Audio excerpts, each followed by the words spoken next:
할렐루야. 하나님의 은혜 가운데 오늘도 평강한 하루가 되시기를 축복합니다.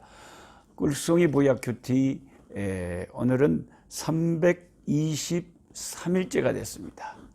점점 이제 365일이 다가오고 있습니다. 323일 갈라디아서 1장에서 6장.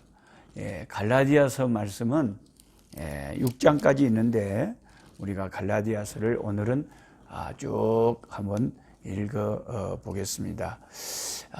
사도 바울이 하나의 로마서를 딱 압축해 놓은 듯한 그런 위대한 믿음의 교리가 들어있는 귀한 말씀입니다. 이 갈라디아에 바울이 교회를 세웠을 때에 이제 그 유대인 가운데 그리스도인이 된 많은 분들 중에 의견이 분분했어요. 예수님을 믿어도 우리가 구약 말씀 중에 율법을 버리면 안 된다. 그 율법을 지켜야 된다. 그래서 누구든지 예수 믿어도 세례를 받을 뿐만 아니라 할례도 받아야 된다. 그렇지 않으면 안 된다. 그러면서 예수님의 십자가의 죽음으로 완성한 이 기독교의 구원의 복음을, 그래서 주님이 우리를 그 모든 율법에서 죄와 사망에서 그 피로 우리를 자유케 했는데 다시 어떤 이 잘 진리를 모르는 교회 안에 유대교 그런 배경을 가진 교인들이 자꾸 복음을 혼돈시키고 십자가의 복음을 자꾸 확실하게 드러나지 못하게 하는 그런 일들이 벌어졌기 때문에 사도 바울은 정말 분한 마음으로 분연히 일어나서 갈라디아서를 기록해서 그들을 경고한 것입니다. 그들이 하늘에서 내려온 천사라 할지라도 내가 전하여 준 예수 그리스도의 십자가의 복음 외에 다른 복음을 전한다면 그들은 저주를 받아 마땅할 것이라고 단호하게 다른 복음을 문제 삼았습니다. 오늘 여러분, 하나님의 교회라고 하는 그런 이단이 있고요, 신천지라고 하는 이단이 있고, 통일교라는 이단이 있고, 정명석 JMS라는 이단이 있고, 신옥주 은혜로교회 이단이 있고, 다양한 신사도 운동하는 이단들, 별의별 이단들이 요즘은 또 정치화된 기독교 이 이단 수준의 그런 사람들이 많이 나온 혼란한 시대입니다. 이런 혼란한 말세에 순수 십자가의 복음만 의지하고 사는 그리스도인들은 복되다 할 것입니다. 오직 우리는 오직 십자가, 우리를 구원하고 우리가 끝까지 의지하고 전파해야 될 복음은 주 예수의 십자가인 것입니다.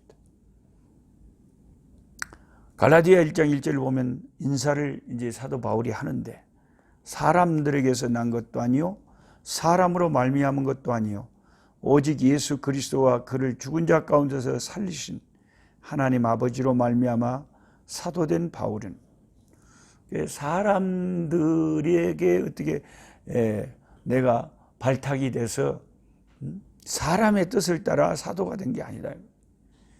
우리 주님께서, 예수 그리스도께서 죽은 자 가운데서 다시 살아나셔서 하나님의 뜻 가운데 자기를 사도로, 이방인의 사도로 부르셨다라고 말합니다.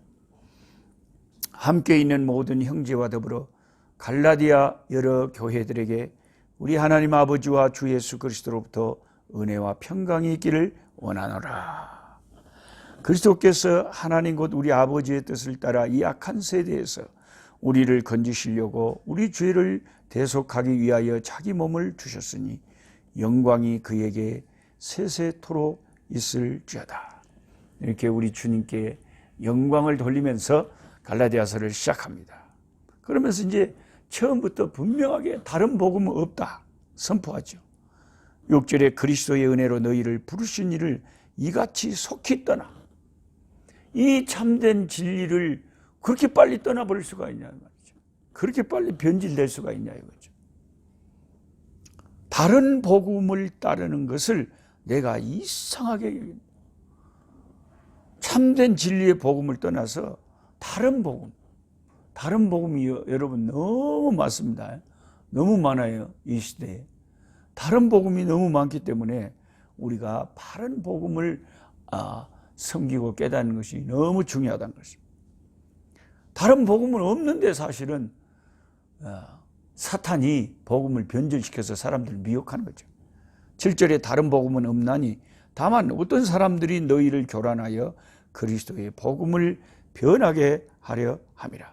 그러나 우리나 혹은 하늘로부터 온 천사라도 사도 바울 일행이든 그 어떤 유명한 목사든 하늘에서 내려온 천사든 그 어떤 사람 어떤 존재라도 우리가 너희에게 전한 사도 바울이 전해진 그 순수한 십자가 복음 외에 다른 복음을 전하면 저주를 받을 자다.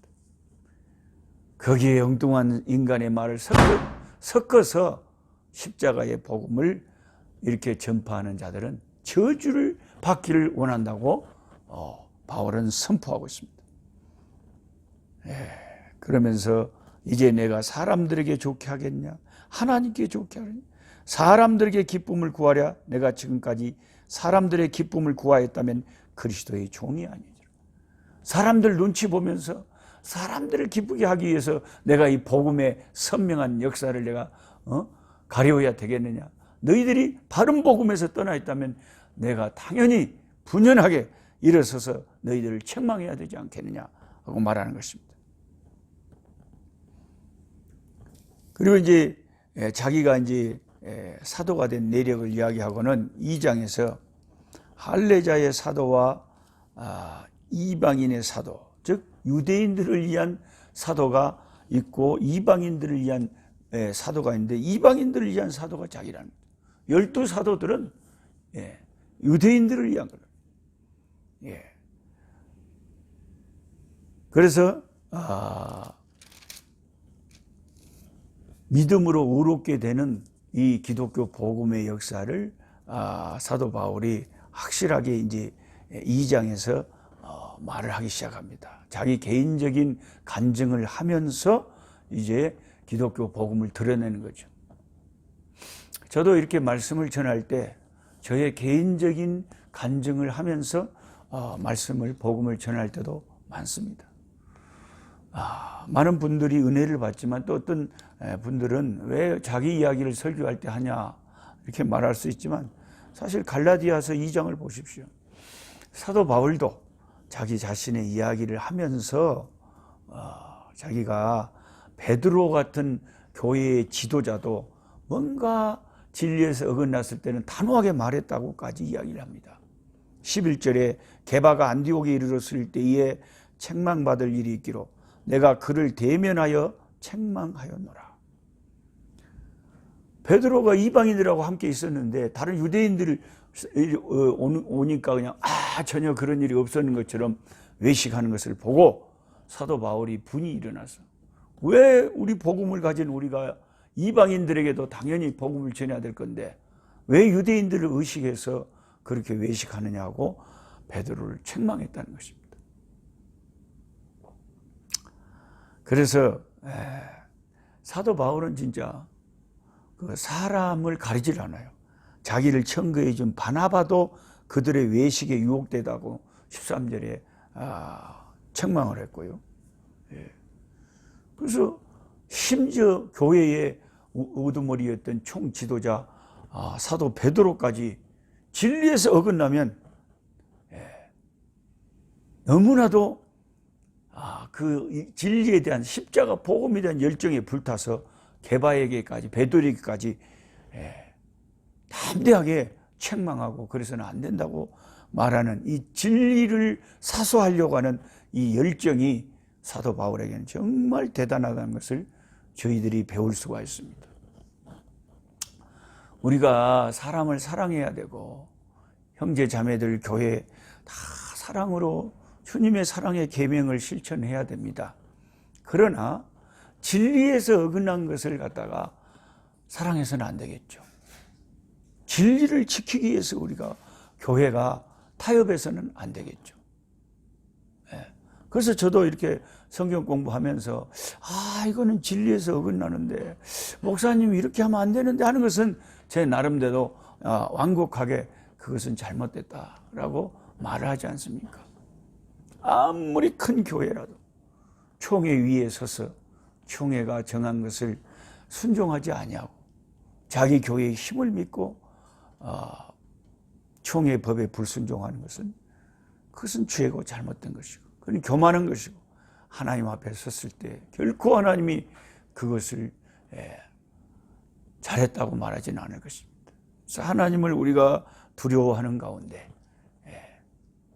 그 어떤 인간의 파워도 무서워하지 말고 두려워하지 말고 진리를 사수하고 진리를 선포하는데 우리가 힘을 써야 된다는 게 갈라디아서를 읽으면서 우리가 깨닫게 됩니다. 그러면서 16절이 이제 본격적으로 이 믿음으로 의롭게 되는 교리를 이야기합니다. 사람이 의롭게 되는 것은 의롭게 돼야 구원을 받죠. 구원받으려면 반드시 의롭게 되는 문제가 해결돼야 내가 구원받은지 안 받은지를 알게 됩니다. 내가 의의 옷을 입지 않으면 의로운 자들만 가는 천국에 가는 건 불가능하니까 구원에 대해서 이야기할 때는 반드시 의에 대해서 이야기를 해야 되는 거예요. 어떻게 의롭게 되느냐? 두 가지 방법이죠. 사람이 의롭게 되는 건 두 가지 방법이 있는데 그것은 율법을 온전히 다 지키면 의롭다. 그런데 하나님이 보실 때는 단 한 명도 예수님 외에는 의롭다 함을 일컬을 그런 사람이 없고 다 죄인이 되다. 다 죄인이 되다. 단 한 사람도 없다. 그러면 모든 인간은 아무도 구원의 가능성이 없어져 버린 거예요.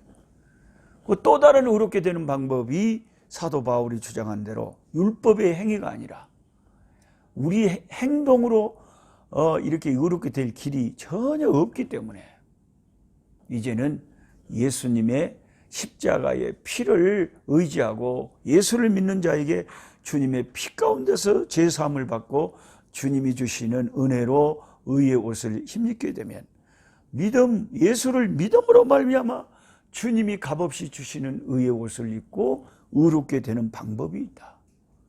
내가 분명히 너희들에게 믿음으로 의롭게 되는 방법을 가르쳤건만 왜 유대인 배경을 가진 그런 유대교 사람들의 말을 듣고 너희들이 바른 복음에서 떠나서 그런 사람 말을 듣느냐 이거죠. 너희가 의롭게 된 것이 어떻게 율법의 행위로 될 수가 있는 것이냐 하는 겁니다. 이것은 마치 제가 지금 아프리카에 와 있습니다만은 아프리카의 피부가 검은 흑인들이 때로는 그 흑인 여자들이 얼굴에 하얀 것을 막 그 페인트 칠처럼 바르고 있거든요. 깜짝 놀랄 때가 있어요. 왜 그렇게 바르는지 뭐 이유가 있겠지만은 그대로 하얗게 되고 싶겠죠. 여러분 흑인이 백인이 되는 방법이 뭡니까?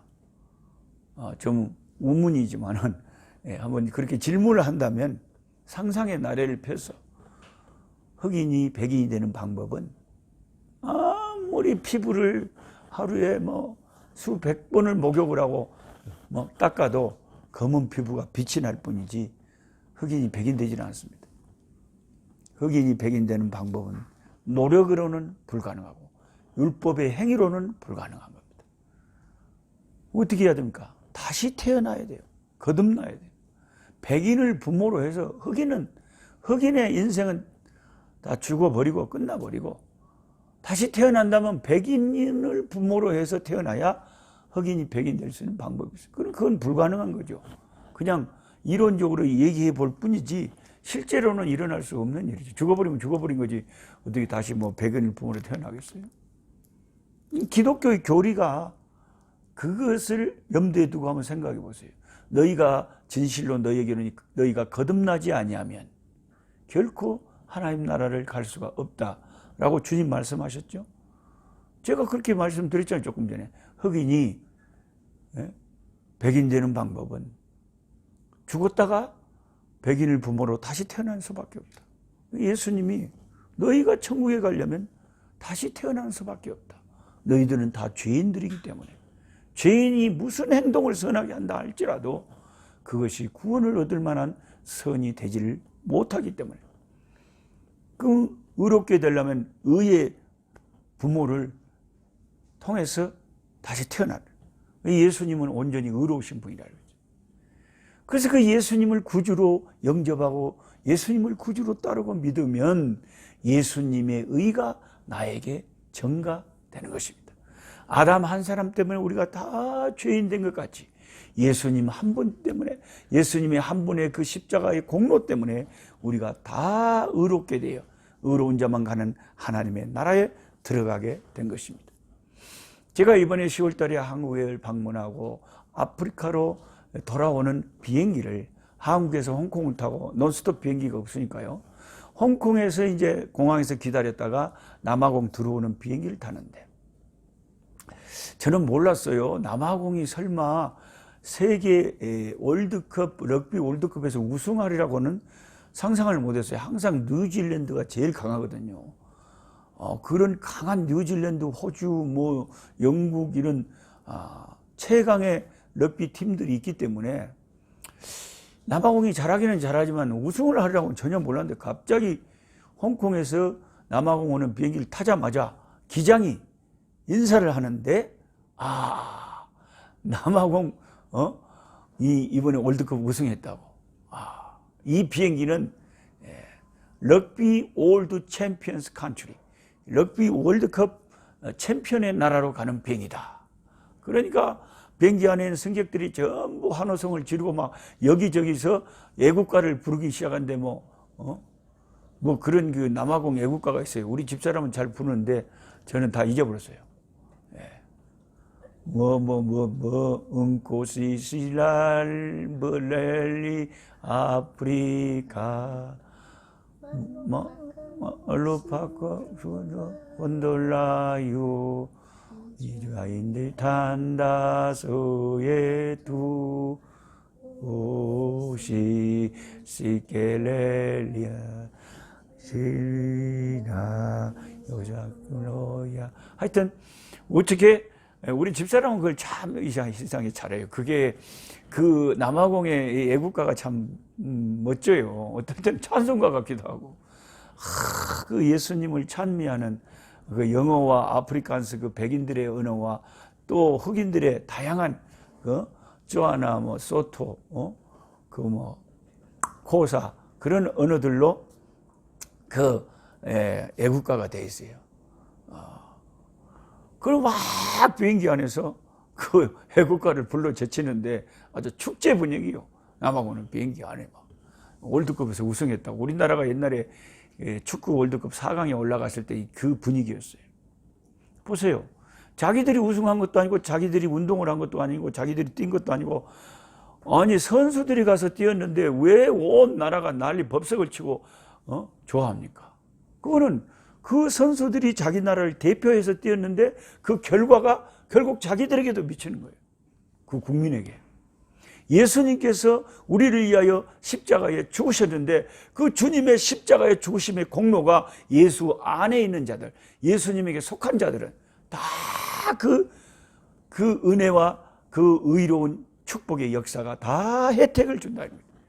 그래서 우리는 구원의 찬송, 제사함 받은 은혜의 찬송을 그렇게 기쁘게 부를 수 있는 것은 예수님의 그 일을 이루어 놓으셨다는 겁니다. 그러니까 예수님을 믿음으로 구원을 받고 의롭게 되는 것이 우리 인간이 무엇을 해가지고 되는 것이 아니라는 것을 분명하게 갈라디아 2장에 말하고 있습니다. 2장 마지막 절에 내가 하나님의 은혜를 패하지 아니하노니 만일 의롭게 되는 것이 율법으로 된다면 그리스도께서 헛되이 죽으셨니. 예수님의 죽으심이 아무 의미가 없어져 버린 거죠. 그러니까 바울이 화를 낼 만하죠. 주님의 죽음을 헛되게 만드는 잘못된 이 구원의 이론을 가르치는 자가 교회 안에 있다면 당연히 저주를 받아야 된다라고 말하는 것입니다. 갈라디아 3장에 보면 이제 갈라디아 사람에게 그 교인들에게 이게 율법을 통해서냐 믿음을 통해서냐 하는 것을 계속해서 아브라함을 예로 들면서 아브라함이 믿으니까 의롭게 여겼다고 말씀한 거 아니냐. 아브라함이 행위로 의롭다함을 받은 것이 아니다. 예. 그 다음에 이제 4장에 가면은 바울이 갈라디아 교회를 너무 염려를 하고 있어요.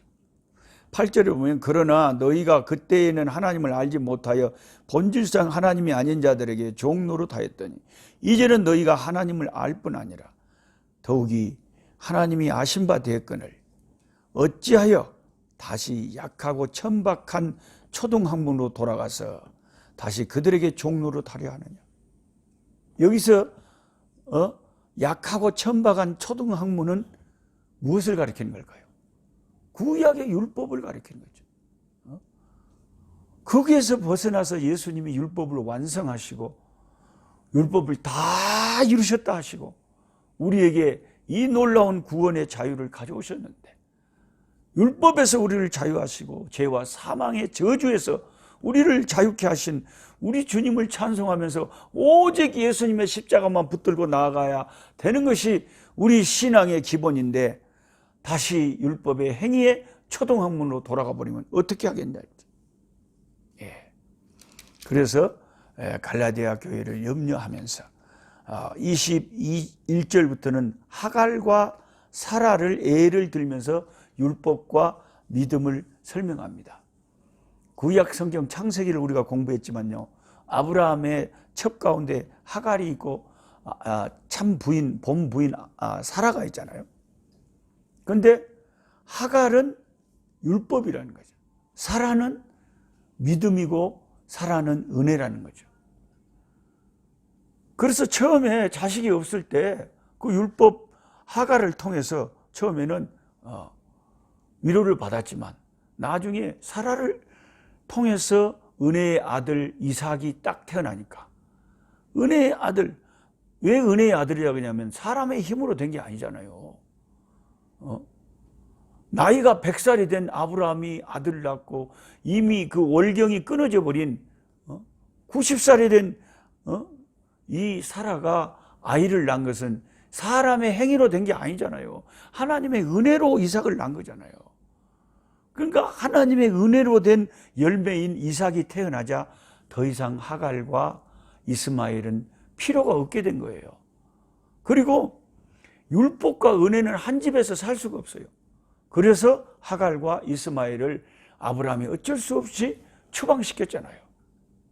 그 이야기를 하면서 그 유대인들에게, 유대교의 배경을 가진 그리스도인들에게 바울이 설명할 때 이제 하나님의 아들 이삭과 같은 예수 그리스도가 이 땅에 오셔서 십자가에 달려 죽으시고 부활하심으로 우리의 구원을 완성하셨는데 이제는 율법을 추방시키고 하나님의 아들이신 예수님의 이름을 의지하고 구원받는 시대다. 이런 것을 구약의 배경을 잘 알고 있는 교인들에게 설명을 하는 것이 4장의 후반부입니다. 그 다음에 이제 그 갈라디아 5장에 가면 그리스도께서 우리를 자유롭게 하려고 율법에서 자유함을 주셨고 죄에서 자유함을 주셨으니 그러므로 굳건히 서서 다시는 율법의 멍에, 죄의 멍에, 종의 멍에를 매지 말라. 이렇게 선포하고 있습니다.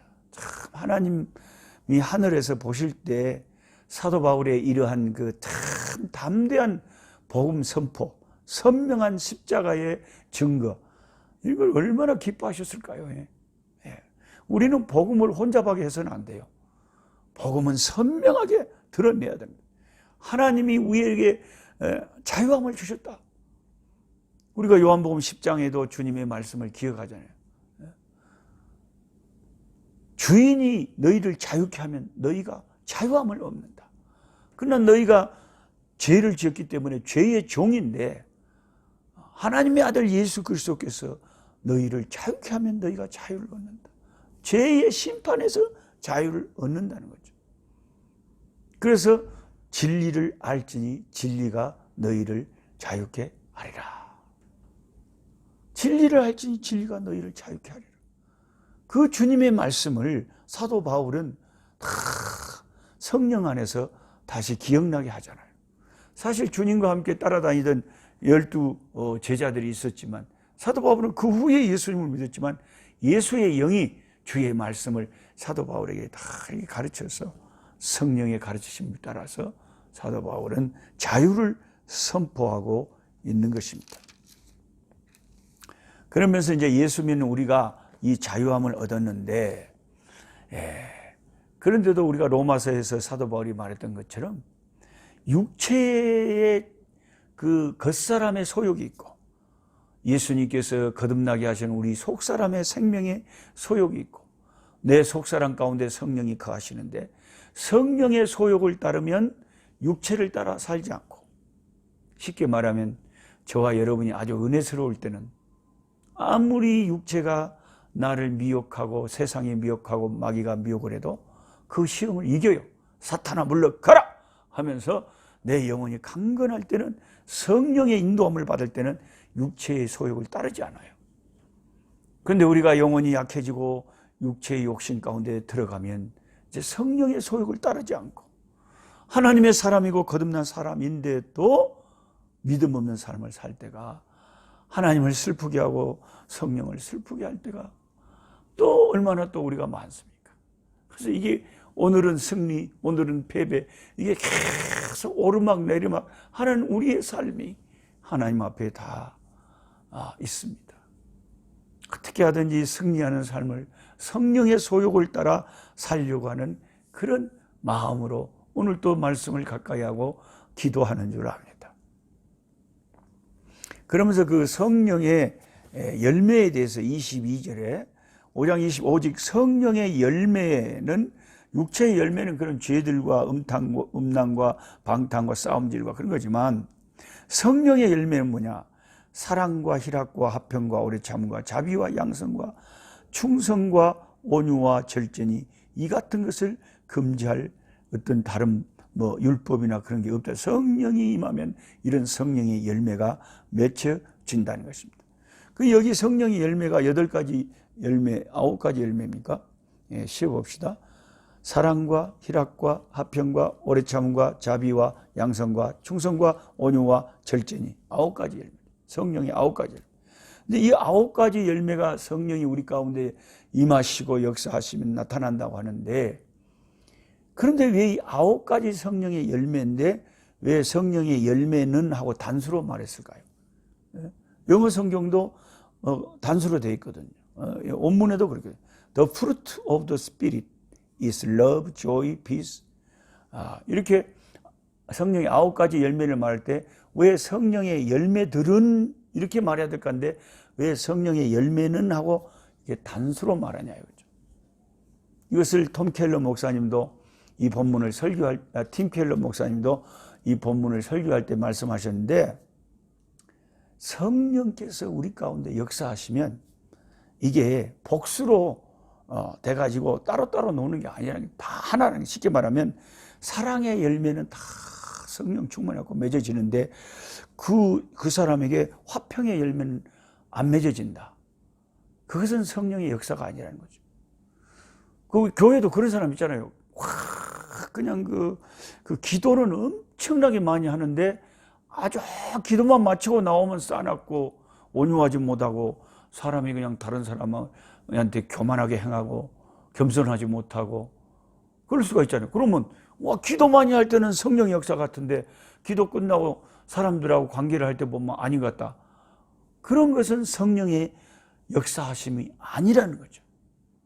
성령이 정말로 내게 강하게 역사하시면 이 9가지 열매가 다 나타나요. 단수예요, 단수. 다 나타나요. 어떤 건 나타나고 어떤 게 안 나타날 수가 없다는 것입니다. 25절에 만일 우리가 성령으로 살면 또한 성령으로 행할지니 헛된 영광을 구하여 서로 노엽게 하거나 서로 투기하고 서로 싸움질하지 말지니라. 그 다음에 이제 갈라디아 6장에 가면은 마지막으로 모든 사람에게 선을 행하고 서로 짐을 나누어 주고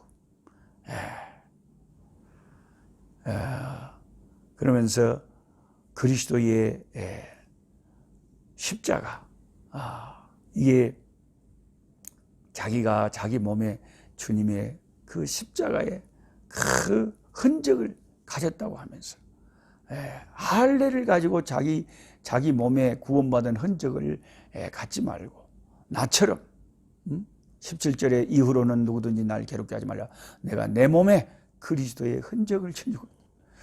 사도 바울의 몸에 예수님의 흔적이 뭘까요? 저는 고난이라고 생각합니다. 예수님 때문에 당한 고난의 흔적들이 얼마나 많았을까요? 그 몸에. 큰 병에도 들어있고 40에 하나 감한 그 엄청난 그 아픈 매를 3번이나 맞았을 때 죽기 직전까지 때린다 그러잖아요. 그 몸에 얼마나 상처가 많겠습니까?